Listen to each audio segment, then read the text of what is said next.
Di, di, di! Di! Di!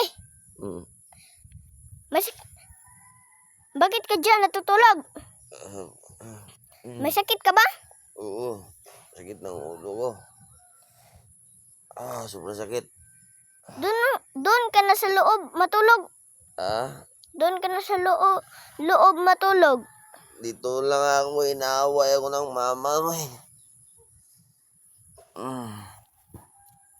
Bakit ka dito natutulog? Inaaway ako ng mama mo.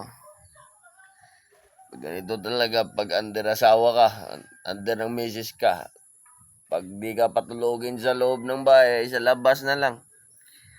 Ay, hirap ng buhay. Kaya kayo, huwag kayong mag-asawa ng aga-aga. Dahil pag mga tsamba kayo ng tigri na asawa, kawawang buhay, no? Di ba?